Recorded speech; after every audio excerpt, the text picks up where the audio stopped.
Salut tout le monde! Alors, bienvenue à cette mini-capsule numéro 2 sur ma chaîne YouTube.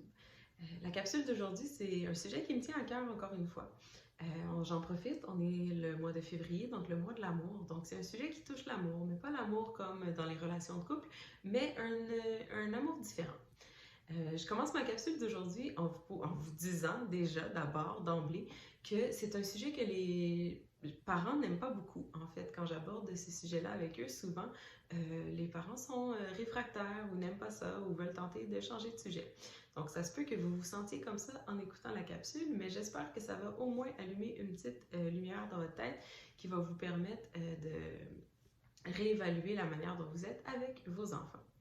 Donc, je commence d'emblée en disant que souvent, quand j'ai des gens qui viennent me voir, qui ont certaines problématiques avec leurs enfants, etc., je vais leur poser une question qu'ils vont vraiment pas aimer. Donc, je vais leur demander, en tant que parent, lequel de leur enfant est leur enfant préféré.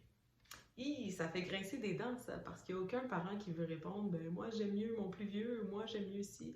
Non, la réponse des parents c'est toujours ben voyons donc, j'ai pas d'enfant préféré, j'aime tous mes enfants pareils.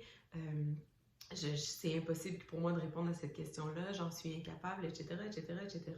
Ou encore, comme je vous dis, ils essaient d'éviter le sujet et de passer à autre chose. Pourtant, moi, j'ai envie de vous poser la question, en fait. Puis, tu sais, je fais exprès un peu pour poser la question en disant lequel est votre enfant préféré parce que je sais que ça choque. Mais en fait, le sujet que je vais vous parler, c'est le sujet du favoritisme parental. En fait, c'est un concept qui existe et c'est vrai que des fois, les parents ne vont pas s'en rendre compte nécessairement. Par contre, moi, ce que je tiens à démystifier, puis ce que je tiens à dire aujourd'hui dans ma capsule, c'est en fait que c'est normal que la relation qu'on a avec chacun de nos enfants n'est pas la même. Est-ce que vous avez dans votre vie, de n'importe quelle sphère de votre vie, est-ce que vous avez deux personnes avec qui vous avez la même relation, une relation identique? Si vous pensez à toutes les relations amoureuses que vous avez vues, que vous avez eues dans votre vie, il y a sûrement des facteurs qui sont différents d'une relation amoureuse à une autre. Si vous regardez vos relations d'amitié, il y a sûrement des relations, les relations sont différentes d'une relation à une autre.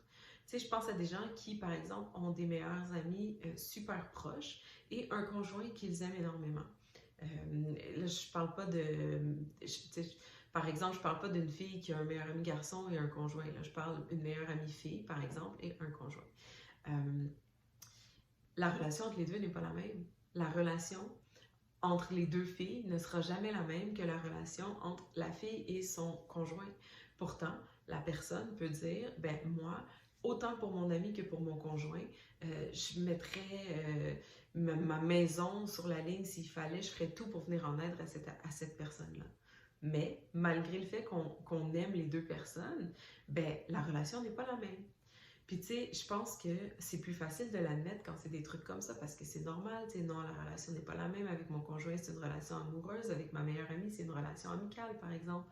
Mais quand on vient avec les enfants, ça nous heurte, ça nous touche davantage de se l'admettre. Pourtant,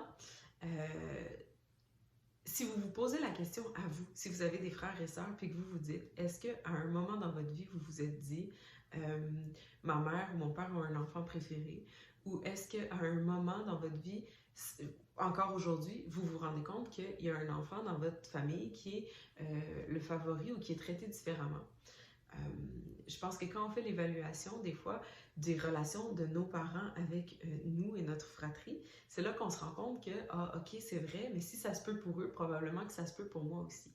Puis en fait, je vous en parle parce que ce qui est important là-dedans, ce qu'on se rend compte, c'est que le favoritisme parental, souvent, quand le parent s'en rend pas compte, ça va avoir des impacts sur la fratrie, ça va avoir des impacts sur leur relation entre eux, ça va avoir des impacts sur le rôle qu'ils vont jouer les uns avec les autres. Alors, s'en rendre compte qu'on a un enfant avec qui c'est plus facile, qu'on a un enfant avec qui le lien est plus fort, c'est déjà la première étape pour venir faire en sorte que ce lien-là n'ait pas d'impact négatif sur les autres enfants. Puis tu sais, j'aurais tendance à dire que c'est normal. Il y a des enfants qui nous ressemblent plus, qui ressemblent plus à nos conjoints, qui ont des personnalités plus similaires à nous, plus différentes. certains enfants qui ont certaines affinités qui nous ressemblent. Par exemple, je pense à, je sais pas moi, un parent qui serait hyper sportif puis hyper dans le sport, puis qui aurait deux enfants. Un enfant qui est hyper sportif et hyper dans le sport, et l'autre qui est très intellectuel dans la lecture, dans l'écriture, etc. Ben, pour ce parent-là, veut pas, ça va être plus facile quand les deux enfants vont venir, ça va être plus facile d'aller jouer au soccer au parc avec celui qui est plus sportif, puis qui va dire viens papa, on va jouer au parc, viens maman, on va faire une game de basket, etc. Euh, c'est plus facile parce que le parent va avoir cette affinité-là, alors que l'autre qui va venir et qui va dire papa, maman, est-ce que tu veux s'il te plaît venir me raconter une histoire ou venir lire avec moi, ça demande un effort supplémentaire aux parents de le faire. Donc, ça se peut que sans s'en rendre compte, le parent aille souvent jouer au soccer avec le premier des deux enfants ou au basket avec le premier des deux enfants et que le deuxième ben, se dise ben, moi, mon parent ne veut jamais venir lire avec moi ou il ne veut jamais venir faire telle activité d'écriture ou dessiner avec moi. Il préfère mon frère ou ma soeur. Alors que dans les faits, c'est pas nécessairement ça. C'est juste que le premier enfant dont je parle, c'est plus facile d'avoir une relation avec lui basée sur les activités qu'on fait. Fait que c'est des petites choses comme ça souvent que les parents ne se rendent pas nécessairement compte. Puis dans ma pratique, quand j'ai des parents qui viennent me voir puis qui me disent par exemple c'est difficile avec mon enfant, elle fait souvent des crises, elle devient anxieuse par rapport à si ça dans la routine, ça va pas bien, c'est là que je leur pose ma question puis je leur dis avez-vous un enfant préféré? Et il s'avère que souvent, puis je fais exprès de poser je le répète, je fais exprès de poser la question comme ça, je le sais que ça choque, mais c'est parce que je veux justement que le parent se rende compte de comment l'enfant le ressent. Parce que même si nous, on est capable de dire ben, j'ai pas nécessairement un enfant préféré, j'ai une relation différente avec chacun de mes enfants, il est possible que l'enfant, lui, de son côté, ce qu'il voit, c'est ben, tu as plus d'affinité avec lui, c'est ton enfant préféré, lui, tout passe quand il te demande quelque chose, ou elle, tout passe quand elle te demande quelque chose, puis moi, quand je te demande quelque chose, c'est toujours non. Fait que, pour revenir à ma pratique, souvent quand je demande aux parents s'ils ont un enfant préféré et qu'ils me répondent, qu'ils finissent par me répondre que peut-être qu'ils ont plus d'affinité avec l'un des deux qu'avec l'autre et qu'ils se rendent compte à ce moment-là que s'ils investissaient différemment la relation de l'autre ou s'ils mettaient des efforts à investir la relation avec l'autre, ben peut-être que ça viendrait qu'à changer. Puis dans 95% des cas, c'est suffisant pour faire diminuer les crises. Dans mes cas, moi, que j'ai vus, c'est suffisant pour faire diminuer les crises en partie que de voir le parent plus disponible aux besoins de son enfant. Qu'est-ce qui est important là-dedans? En fait, c'est qu'à partir du moment où on en prend conscience, on peut agir là-dessus. Donc, à partir du moment où on se dit, oui, c'est vrai qu'avec mon enfant numéro 1, je suis plus portée à faire des activités avec lui parce que j'adore le sport et lui aussi adore le sport, donc c'est plus facile. Ça se peut que ce soit des choses culturelles aussi. Tu sais, on voit dans certaines cultures ou dans certaines familles, par exemple, ben, toi, tu es la fille, donc parce que tu es la fille, je vais te demander de faire telle chose et notre relation va être définie de telle manière, alors qu'avec le garçon, ben, la relation va être définie différemment, puis les demandes, les attentes envers le garçon vont être différentes aussi. Puis ça va venir avoir un impact sur la relation. Puis après ça, ben, soit le garçon ou la fille, dépendamment duquel est favorisé, entre guillemets, par la culture, ben, va développer de la jalousie, va être fâché contre son parent, va lui en vouloir de ne pas avoir les mêmes chances ou la même relation ou une relation aussi bonne qu'avec l'autre. Fait que c'est pour ça que je vous dis c'est important d'en prendre conscience parce que des fois, c'est une question d'affinité, puis on est plus proche d'un enfant que d'un autre. Des fois, c'est une question de culture. Des fois aussi, il y a un enfant qui a besoin de plus de proximité ou qui a besoin de plus de choses qu'un autre enfant, de par des besoins spéciaux, un diagnostic, un trouble quelconque, une maladie physique, peu importe, juste une période difficile dans sa vie. Ça fait en sorte qu'à ce moment-là, ça se peut qu'on ait besoin d'investir un enfant plus que l'autre. Mais je reviens au fait que ce qui est important, c'est pour le parent de se rendre compte que peu importe la raison, il est possible qu'effectivement je fasse du favoritisme envers un de mes enfants plus qu'envers l'autre. Qu'est-ce qu'on fait quand on s'en rend compte, en fait? C'est ça la magie. C'est qu'à partir du moment où on s'en rend compte, on peut agir. Ça fait, c'est ce que je vous dis, c'est ce que je vous répète, mais comment on fait? Qu'est-ce qu'on agit? Qu'est-ce qu'on fait? Donc, effectivement, la première étape, c'est la reconnaissance. Donc, je me rends compte qu'effectivement, il y a certaines de mes pratiques qui font en sorte que je favorise un enfant plus que l'autre.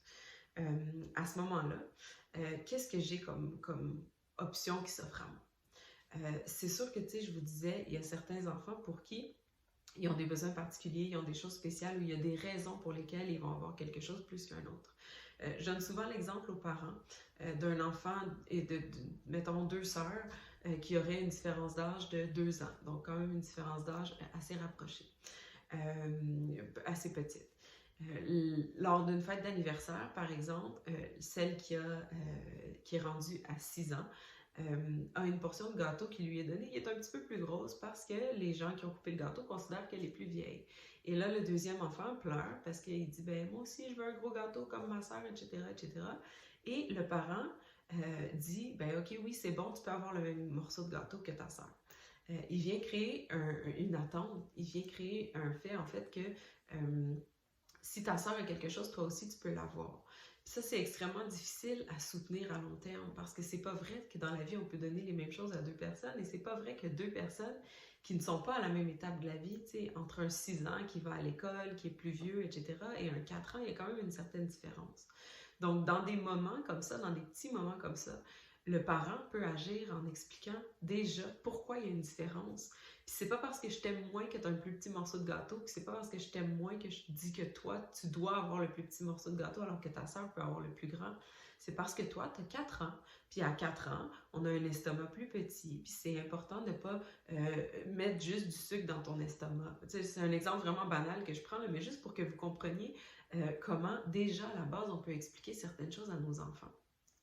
Fait que c'est vrai dans les gestes du quotidien, par exemple. Pourquoi est-ce que ma soeur peut aller jouer chez son ami à 7 ans, puis que moi, je peux pas aller jouer chez mes amis à 4 ans? Ben parce qu'à 4 ans, on va moins jouer chez les amis parce que tu es plus petite, parce que maman connaît pas les parents, parce que c'est pas la même, tu sais. Fait que d'expliquer déjà ces choses-là à nos enfants, que le traitement va être différent en fonction d'où tu es rendu. On peut expliquer aussi à nos enfants, par exemple, qu'on a un enfant qui vit quelque chose de difficile ou qui a besoin de plus de soutien, bien, on peut expliquer à nos enfants, ben là, ces temps-ci, je passe beaucoup de temps avec ton frère ou avec ta sœur parce que ton frère, ta sœur vit telle difficulté, vit telle chose et maman a besoin d'être là ou papa a besoin d'être là pour l'accompagner. Et c'est pas parce que je t'aime moins, c'est juste parce qu'en ce moment, on met beaucoup d'efforts parce qu'il vit quelque chose de difficile. Donc déjà, en partant, quand on reconnaît qu'on fait du favoritisme parental envers un de nos enfants, on est capable de leur expliquer qu'est-ce qui justifie, puis qu'est-ce qui est derrière ça, puis c'est quoi les raisons, dans le fond. Si, malgré tout, on se rend compte vraiment que c'est une question d'affinité, que c'est plus difficile, mais en fait, peu importe le cas, là, il faut prendre le temps de passer du temps en individuel avec chacun de nos enfants. Donc, si je me rends compte que pour moi, c'est plus facile avec mon plus vieux, parce que, comme je disais tantôt, on a des affinités, là, les deux, on aime le théâtre à la folie. Fait qu'on parle de pièces de théâtre, on joue des pièces de théâtre, on fait des jeux de rôle à la maison, etc. Ça va super bien. Puis que j'investis moins la relation avec mon plus jeune, qui lui déteste le théâtre pour mourir et aime le sport, alors que moi, je déteste le sport, par exemple.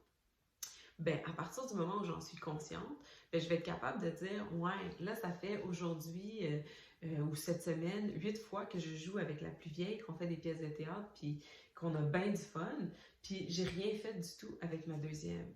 Fait qu'on peut, consciemment, on va être capable de se dire, ben là, je vais changer, je vais faire un effort, je vais jouer au hockey, ou je vais l'amener à faire quelque chose avec moi, mais je vais juste prendre du temps avec lui aussi.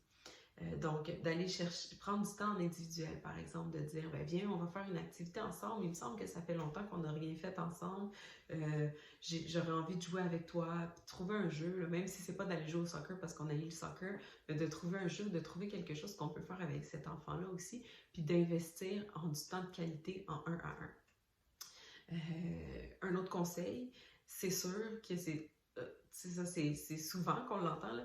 Faites attention à ne pas comparer vos enfants. Donc, à ne pas dire, par exemple, « Ah ouais, mais toi, t'es meilleure dans ci, ta sœur est pas bonne dans ça, etc., etc. » Mais vraiment, expliquer à l'enfant qu'on le regarde puis on le voit pour lui. Donc, quand tu arrives avec une note à l'école puis que tu as eu 78%, ben c'est pas de dire, ouais, mais ta sœur, elle, quand elle était en première année, elle avait toujours 92. C'est de dire, wow, tu as eu 78, tu t'es amélioré de 4 points de la dernière fois, ou encore, tu as eu 78, ta moyenne a baissé, je sais que tu es capable, toi, de faire plus.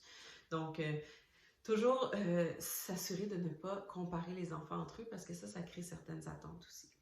Puis comme je vous disais tantôt, toutes ces attentes-là, toutes ces choses-là qu'on vient créer chez nos enfants, en fait, ça fait en sorte qu'après ça va avoir un impact sur leur relation. Tu sais, si un des enfants a l'impression que c'est toujours lui qui se fait chicaner et jamais son frère ou sa sœur, ben, il va développer de l'amertume par rapport à son frère ou sa sœur. Si un des enfants a l'impression que c'est toujours lui qui doit s'occuper de l'autre, par exemple, les enfants partagent leur chambre, puis ils ont l'impression que c'est toujours à moi qu'on dit de ramasser, ramasser, ramasser, puis finalement, je dois toujours ramasser après mon frère ou ma sœur, ben, on va développer une certaine relation où est-ce que, plutôt d'être une relation fraternelle, on va être dans le prendre soin, on va être dans d'autres choses. Fait qu'il faut permettre à nos frères et à nos enfants, à la fratrie dans notre famille, d'être capable d'entretenir des relations fraternelles agréables, en fait. Puis toujours en se souvenant qu'un jour, si nous, en tant que parents, on n'est plus là, ben au moins nos enfants pourront avoir leurs frères et leurs sœurs sur qui compter, puis ils vont avoir des bonnes bases dans leur relation. Donc, comme je vous dis, c'est un sujet pour lequel je suis en train d'écrire une conférence qui va durer à peu près 1 heure. Donc, ce que je vous fais maintenant en 17-18 minutes, c'est sûr que c'est un résumé. Je sais que c'est un sujet qui est extrêmement inconfortable pour plusieurs parents, comme je vous disais au début, parce que les parents n'aiment pas admettre que peut-être que j'aime un enfant, que j'investis plus une relation avec un enfant que l'autre.